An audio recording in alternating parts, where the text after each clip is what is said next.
Hi, everybody. Good morning, good afternoon, good evening, wherever you are, whatever time it is. Please subscribe and all that stuff, and let us know some comments if you worked for it. Today, we're going to talk about Instacart, and I'm going to do a little comparison to Uber since I just did an Uber video.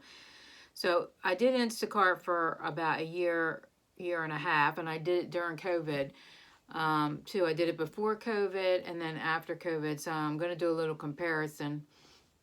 And I don't even know if we're allowed to say COVID on YouTube, so hopefully this won't get deleted.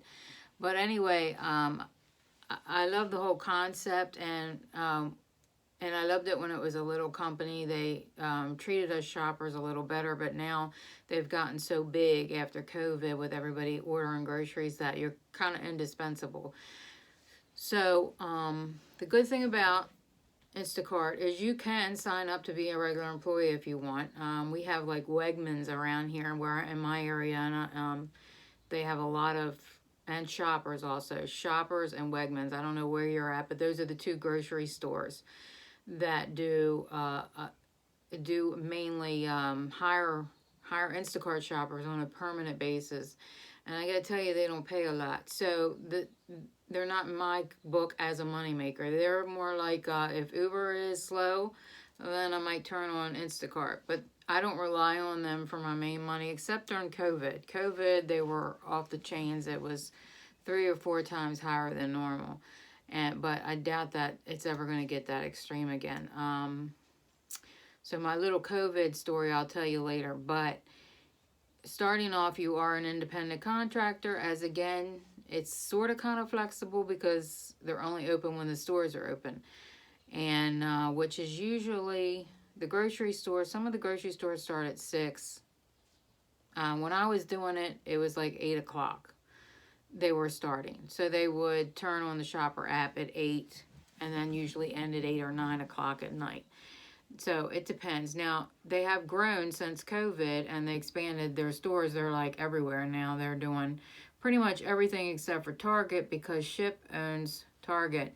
So most of the Ship shoppers are in Target. It is a great concept, and you can interact with your people you're shopping for if they want to. I've had a lot that they don't interact with you at all.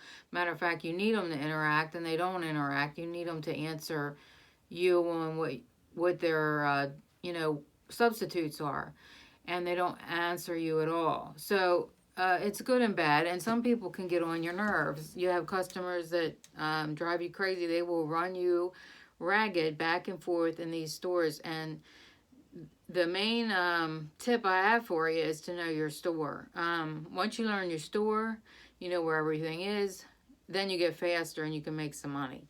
So lucky for me, I had a little head start above COVID because before COVID, I was doing it. So that's how I learned my store, and I learned it quick. I knew where everything was, and they've gotten a little better. In some of the stores, they even tell you what aisle the things are in. But you can't rely on that 100%.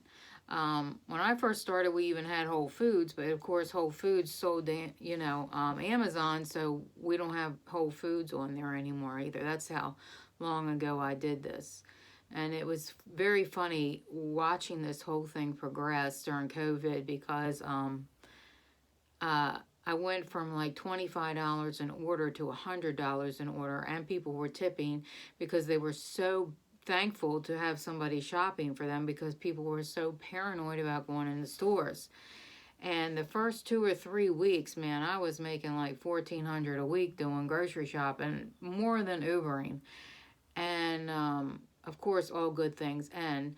So the younger crowd, the college students and the high school students, were getting bored sitting in the house. All of a sudden, out of nowhere, everybody was signing up to do Instacart because they needed to get out of the house.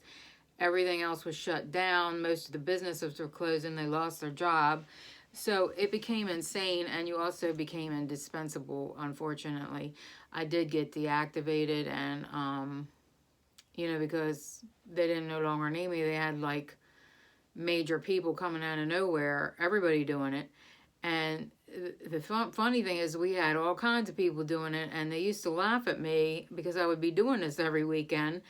And then I see them and they're doing the same thing. So it was pretty hilarious watching this whole thing unfold. I've seen grown-ups doing it and younger people and people that needed work. So, be careful by laughing and judging people and what they do, because you never know. You might end up doing the same thing.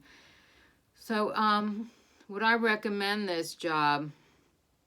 I would definitely not recommend it more than Ubering. You definitely, I would say I make 15 to 18 sometimes, but most of the time it ends up being like $10 an hour, because unless you know your store, that's the tip. You really got to know. If you can learn your store, you can get quicker, because you have to be quick to make money. If you're going to spend a lot of time in the store looking for stuff, you're not going to make any money doing it. But it is a fun job, and I liked it, and it is a break from Ubering when I did it. And I still do Shipt, and I still do some other gig work when I get tired of doing Uber.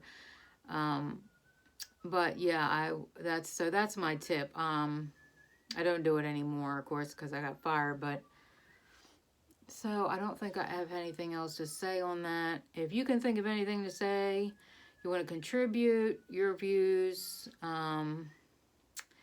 be sure and comment below and give me a like, please, so I can get my analytics up.